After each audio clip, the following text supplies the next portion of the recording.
Grabe, ito yung first time ko magiging host sa mga bashers. Medyo magiging team ako ngayon dahil mga kasama ko mga bata. Ngayon, officially, nasa showbiz na kayo. Paano nyo patutunayan na hindi lang kayo hype, kundi artist na pangmatagalan? Talent will get you noticed po, pero discipline will keep you booked. Doesn't mean na we're already launched na tapos na yung training. I think we have to still keep training. It's an ongoing process po. Continuously grow and improve ourselves and our craft. Madalas sabihin ng tao na kapag may veteran actress kang mom, mas madali ang showbiz. Pero kadalasan, mas mabigat ang pressure. Anong pinaka-tumatak na advice ng mommy mo na dala-dala mo habang naghahanda ka para sa future projects mo? Okay lang yan, okay lang yan. I'm gonna have my own style, own direction. It's gonna be hard to be where she's at. May time bang ginamit mo minsan ang pangalan ng mommy mo para makalusot ka sa curfew o training rules ni Mr. M? Never. Crush mo ba si Martina? Yes or no? No! Oh no. Wait.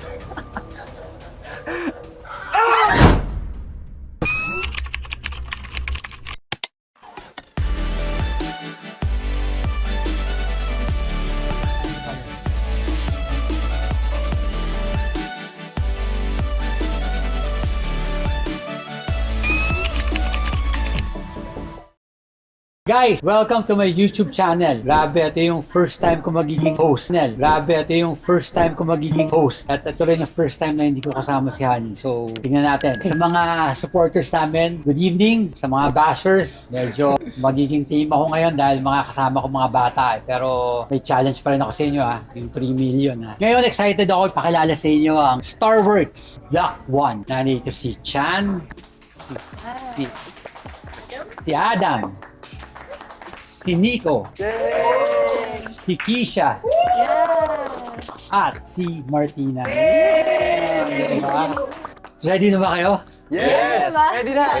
Hindi ba kayo kinakabahan? Hindi. Dala ko kinakabahan ako eh. So ito yung question ko sa inyo. After your grand media launch as the first batch of Starworks artists, dumaan kayo sa intense bootcamp training since January. Acting workshops, Filipino fluency lessons, at di ba ba? Ngayon, officially, nasa showbiz na kayo. Paano nyo patutunayan na hindi lang kayo hype, kundi artist na pangmatagalan? So sino unang gustong sumagot? Si Chan muna po. Okay. Paano mo patutunayan sa lahat na magtatagal ka dito sa showbiz? Anong i-offer mo sa kanila? Sa dami nga po ng training na pinagdaanan namin, talagang natututo po kami at napakadami naming natutunan. Tapos, pagiging disiplinado, yun po ang pinakamahalaga bilang artista.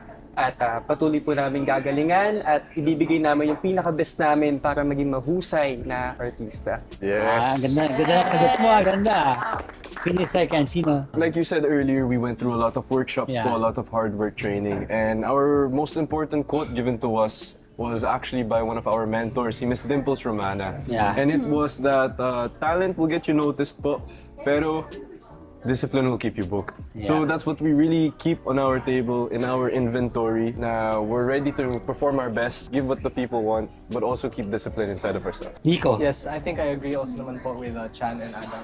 I think na even with all our, doesn't mean na we're already launched na tapos na yung training. I think we have to still keep training. It's an ongoing process po. Yeah. Na pag, to always improve. It's never a destination but always a journey po. And I think that is our journey as artists. We have to continuously grow and improve ourselves and our craft para mahusay. Galing. Yes, sir. Siyempre po sa akin, sa workshop po kasi namin, yung pinaka-favorite ko po talaga na tinuturo sa amin is, tinuturuan po muna kami paano maging mabuting tao bago Yeah. ka maging magaling na artista. Yun po yung laging tumatatak sa akin. So, sa trainings naman po namin, siyempre po, patuloy pa rin po namin gagalingan para po sa mga manonood. Ayun po, pagbubutihan po namin. Martina? Parang sinabi nilang lahat. Oo. Siguro ngayon, we don't just have to be there, but we also have to put our work in. Yun nga, like Mama mentioned earlier, sabi niya, talent, it could all be taught, but then character, it's what's gonna keep you there. So it's really character that's gonna keep you booked in, like what Adam said. Yun. Very nice. Longevity. Yeah, pero alam nyo, may kikwento ako sa inyo guys. Ang swerte nyo, dahil kayo bago kayo sinabak, talagang pinaghanda kayo. Kasi kami nung time namin, walang training. Kunyari, umaarte kami, yung script nasa baba, binabasa ko. Ganun. Oh my God. Ganun ginagawa namin dati. So, napakaswerte nyo guys. Talagang ni-ready kayo na Starworks. Yes. Ito for Martina, no? Yes, Tito. Madalas sabihin ng tao na kapag may veteran actress kang mom, mas madali ang showbiz. Pero kadalasan, mas mabigat ang pressure. Anong pinakatumatak na advice ng mommy mo na dala-dala mo habang naghahanda ka para sa future projects mo? Siguro yun, hindi natin matatanggal that kind of image talaga na si Mama, Yeah. parang she's really a great actress and it's obviously, I'm gonna have my own style, own direction. It's gonna be hard to be where she's at because it's years worth of work talaga. Pero personally, Tito, I think what's gonna... Sorry, nakalat. Medyo masaya. Okay lang yan. Okay lang yan. Yun, Huwag ka yung kabahan. nakatumatak na advice sa akin ni Mama. Sorry, Tito. Okay lang yan, Pero okay lang guys, yan. hindi na akong bash. Anyway. Mahal natin ang mga bashers dito. Oo, sige. Ayun, dito. Siguro yung pinakatumatak na advice ni Mama, always be humble talaga. Yun din yung in-reiterate niya sa amin kanina as a group, na always be humble and stay grounded. Even down to the linesmen, to the crews talaga. Greet everyone. Kasi, you know, the word goes around and people will remember you for how you treated them and how you Yeah. made them feel. So siguro yun, always be humble, be kind. Nice. Bashers, ha? 3 million, ha? Hindi ko nakakalimutan yan, ha? Ito naman question na to para kay Nico. Galing ka sa Visayas at kilala bilang Island Hottie na mahilig sa surfing, football at beach DJ gigs. Nasa Manila ka na, dumadaan sa hardcore training ni Mr. M. Ano ang pinakamahirap na adjustment mula sa chill island life papunta sa magulong mundo na showbiz? That's a very nice question po. Thank Yeah. you for the question. I think for me po, the hardest adjustment is siguro the environment kasi Yeah. back in the island, you know, I'd very chill, like I'd wake up and see the sea, the beach, and then Surfing go na for lang. surfing na lang. Yeah. But here it's like wake up, go straight to work, don't be late, and then workshops, dance. I mean, for me naman, it's not a adjustment na like it's hard kasi I enjoy it naman din. It's something that I'm also passionate about. This is also something I've always wanted to do. Yun lang po, like what I can say is the adjustment lang yung environment. Pero feel ko I was able to adapt naman din. Any adjustments that will come in the future, I think I can adapt naman din po. So hindi ka naman nahihirapan. Hindi Ha? naman po. Itong next question kay Chan, pati kay Adam. Okay. Ano kaya? Ito. Okay. Sa panahon ngayon, sobrang tight ng competition at ang daming gustong sumikat. Para sa inyong dalawa, ano ang unique talent o X factor na sa tingin yung tatatak sa mga netizen? Pwede ako Okay, muna. go ahead. Yun! I like that, Chan! That's confident. Pagiging passionate sa ginagawa at yung gusto natin yung ginagawa, yun yung unique bilang baguhang artista. Yung gusto ko talaga yung ginagawa ko. Ikaw ba to?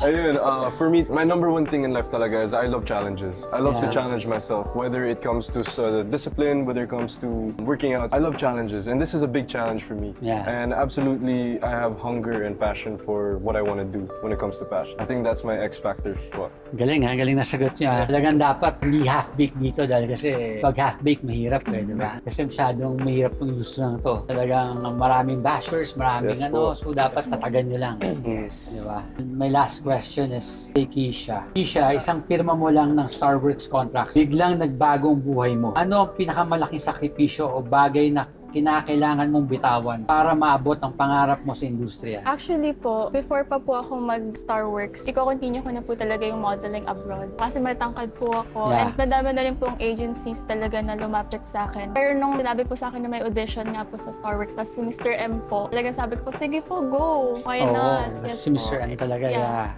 One thing about me naman po, basta may opportunity, I'll try. Swerte kayo dahil under kayo kay Mr. M at kay Yes. the legendary Abby Niesta. Miss Abby! Abby, Hey, Ma'am may Abby! tatanong ako sa'yo, bakit sila napili mo? Please answer my question, Abby. Hindi makasagot si Abby. Ano si Abby? Miss Abby! Abby, halika dito! Bakit sila yung napili mo na bilang sumama sa Starworks sa Black One? Well, it's not really me who decided naman.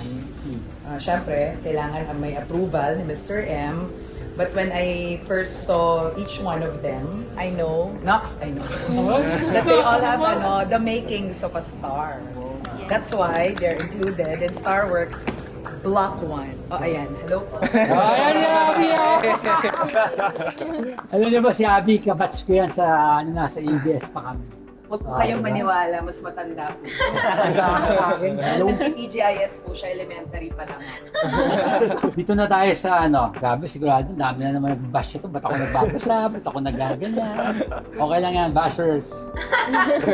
Diyan lang kayo, enjoy nyo to. Ito na yung natin, lie detector test. Let's do this! First time. First time, bro. First time. Let's go, Martina. We're all honest people naman. Yeah. True. Yeah, let's start. Okay, ito na.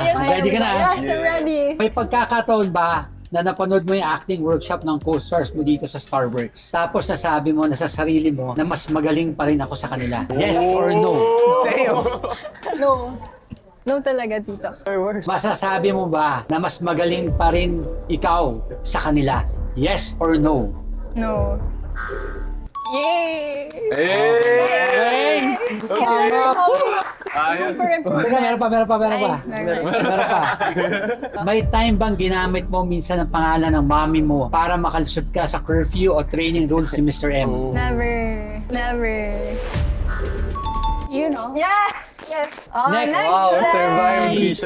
Si Nico. Onyx! Since pumasok ka sa Starworks Bootcamp, nagkaroon ka ba ng crush, textmate o mini romance sa kapwa artist? Yes or no? No po. No.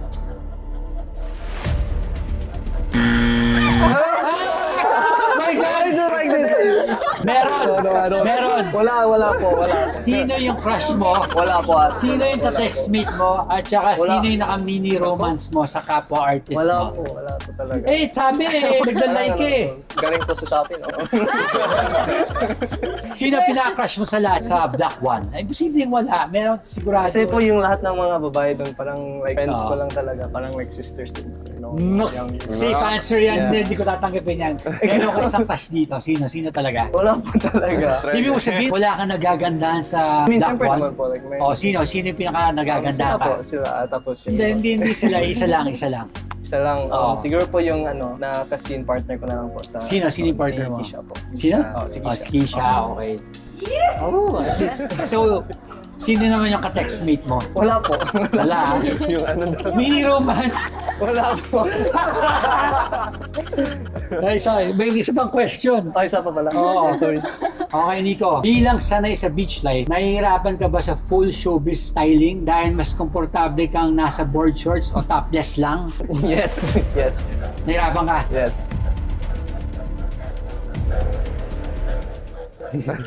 Oh, tama! Adam, ikaw na. Pwede pong walang kuryente. Hindi pwede. Natakot to. Alam mo, I'm scared of needles and this reminds me of it. Sa 16 artists ng first batch ni Mr. M, naniniwala ka bang ikaw ang magiging pinaka-successful na male artist after 1 year? Yes or no? No. Oh no. Wait.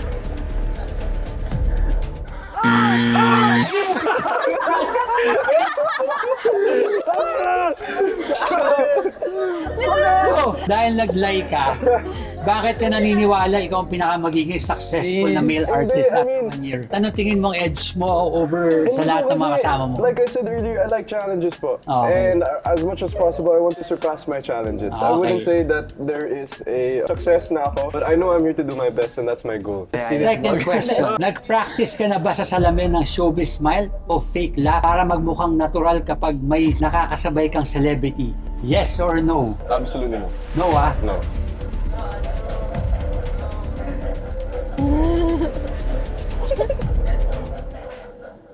Oh my gosh!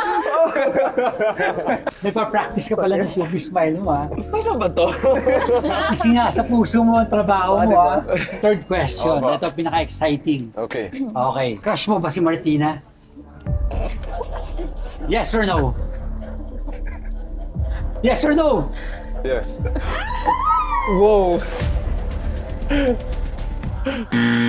Wow! It lied. Oh, lied pala. So no pala. Hindi niya crush. Hindi. As a friend. Hindi pala crush, love na. Kung maging love team kayo, sa tingin mo, mapipigilan mo yung feelings mo pag araw-araw kayo magkasama or ano? Kaya mong pigilan na hindi ka ma-in love na trabaho lang talaga, walang mabubuo. So, walang mabubuo. So, talagang trabaho lang talaga. Yes or no? You can't stop your feelings. Wow, ito si Tagalog translator. Yes, yes. Yes or no? Well, Hindi, madadevelop din. Oo. bro, man!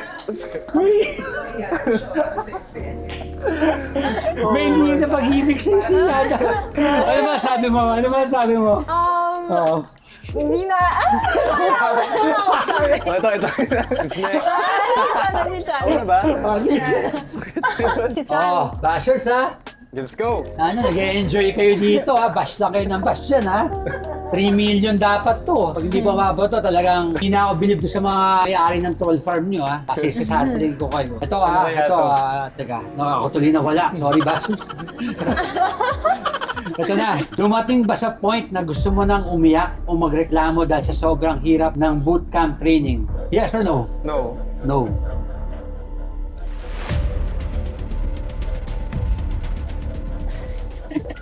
Wow! May second question pa.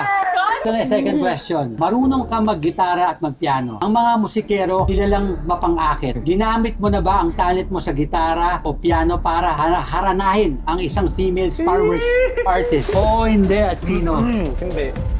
Hindi pa. Hindi. Hindi pa daw. Hindi pa daw. Balak siya.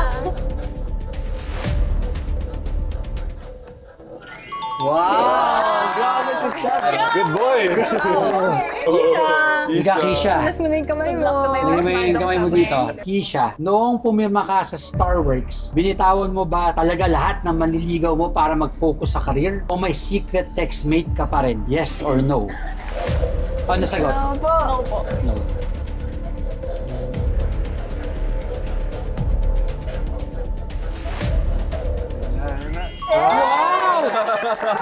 Ah, Grace, natin puro ano ah. Diyan mo lang natin lang. Okay. Meron pa akong next question. Sa tatlong boys dito, Adam, Chan at Nico, may nagpapakilig na ba sa'yo? Wala pa. Maliban po kay Jacob. Yes, Jacob Velarde.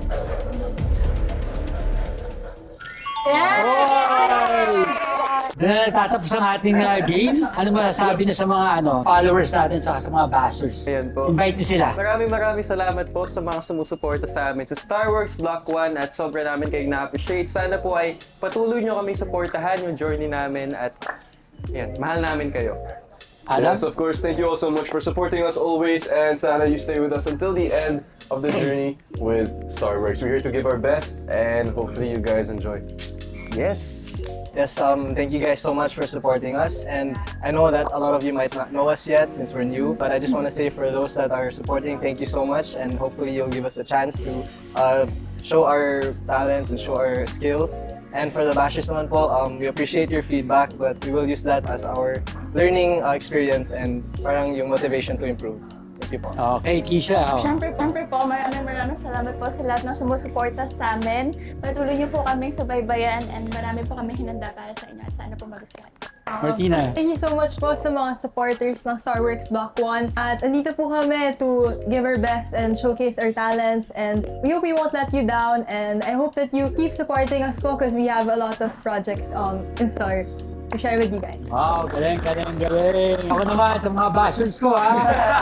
Wow, may challenge ako sa inyo ha. 3 million na comments ha. So I hope you won't let me down ha. Sana dito maka 3 million comments tayo at saka 3 million subscribers mga bashers. Kung hindi, wala kayong binatbat. So 3 million ha, bashers. Okay guys, see you again next Friday.